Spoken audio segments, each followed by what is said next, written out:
Uncle Tom's Cabin by Harriet Beecher Stowe. Chapter 2. The Mother. Eliza had been brought up by her mistress, from girlhood, as a petted and indulged favorite. The traveler in the South must often have remarked that peculiar air of refinement, that softness of voice and manner, which seems in many cases to be a particular gift to the quadroon and mulatto women. These natural graces in the quadroon are often united with beauty of the most dazzling kind, and in almost every case with a personal appearance prepossessing and agreeable. Eliza, such as we have described her, is not a fancy sketch, but taken from remembrance as we saw her years ago in Kentucky. Safe under the protecting care of her mistress, Eliza had reached maturity without those temptations which make beauty so fatal an inheritance to a slave. She had been married to a bright and talented young mulatto man who was a slave on a neighboring estate, and bore the name of George Harris. This young man had been hired out by his master to work in a bagging factory, where his adroitness and ingenuity caused him to be considered the first hand in the place.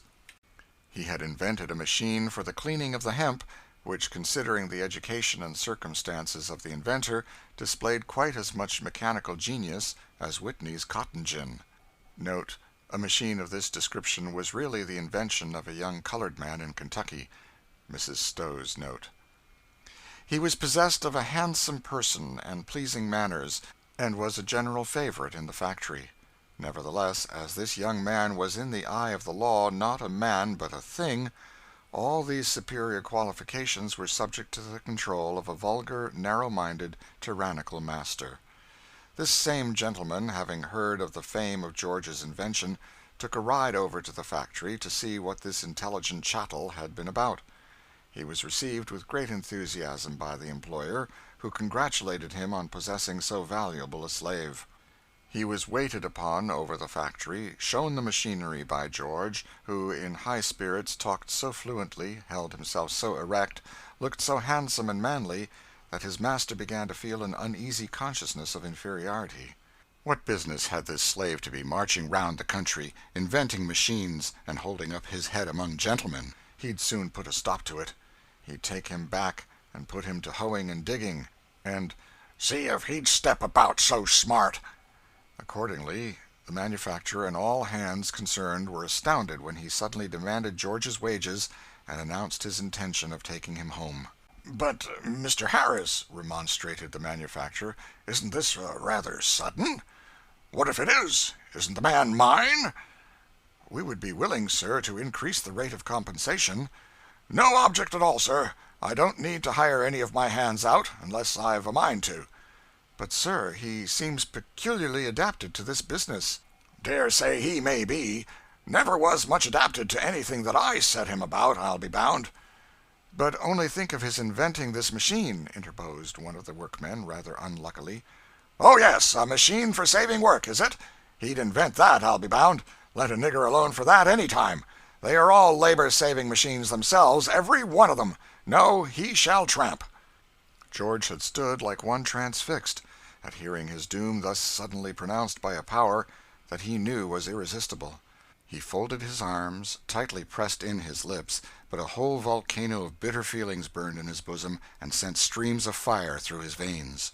He breathed short, and his large dark eyes flashed like live coals, and he might have broken out into some dangerous ebullition had not the kindly manufacturer touched him on the arm and said in a low tone, "Give way, George. Go with him for the present. We'll try to help you yet."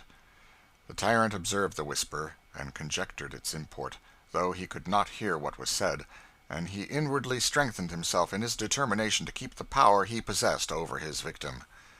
George was taken home, and put to the meanest drudgery of the farm. He had been able to repress every disrespectful word, but the flashing eye, the gloomy and troubled brow, were part of a natural language that could not be repressed. Indubitable signs which showed too plainly that the man could not become a thing. It was during the happy period of his employment in the factory that George had seen and married his wife. During that period, being much trusted and favored by his employer, he had free liberty to come and go at discretion. The marriage was highly approved of by Mrs. Shelby, who, with a little womanly complacency in matchmaking, felt pleased to unite her handsome favorite with one of her own class who seemed in every way suited to her. And so they were married in her mistress's great parlor, and her mistress herself adorned the bride's beautiful hair with orange blossoms, and threw over it the bridal veil, which certainly could scarce have rested on a fairer head. And there was no lack of white gloves, and cake and wine, of admiring guests to praise the bride's beauty, and her mistress's indulgence and liberality. For a year or two Eliza saw her husband frequently, and there was nothing to interrupt their happiness except the loss of two infant children, to whom she was passionately attached, and whom she mourned with a grief so intense as to call for gentle remonstrance from her mistress, who sought, with maternal anxiety, to direct her naturally passionate feelings within the bounds of reason and religion. After the birth of little Harry, however, she had gradually become tranquilized and settled, and every bleeding tie and throbbing nerve, once more entwined with that little life, seemed to become sound and healthful, and Eliza was a happy woman up to the time that her husband was rudely torn from his kind employer and brought under the iron sway of his legal owner. The manufacturer, true to his word, visited Mr. Harris a week or two after George had been taken away, when, as he hoped, the heat of the occasion had passed away, and tried every possible inducement to lead him to restore him to his former employment. "You needn't trouble yourself to talk any longer," said he, doggedly. "I know my own business, sir."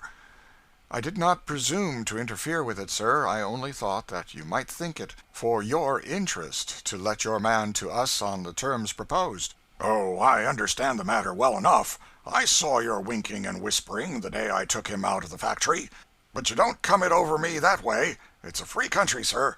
The man's mine, and I do what I please with him. That's it." And so fell George's last hope. Nothing before him but a life of toil and drudgery, rendered more bitter by every little smarting vexation and indignity which tyrannical ingenuity could devise. A very humane jurist once said, "The worst use you can put a man to is to hang him." No, there is another use that a man can be put to that is worse. End of chapter 2.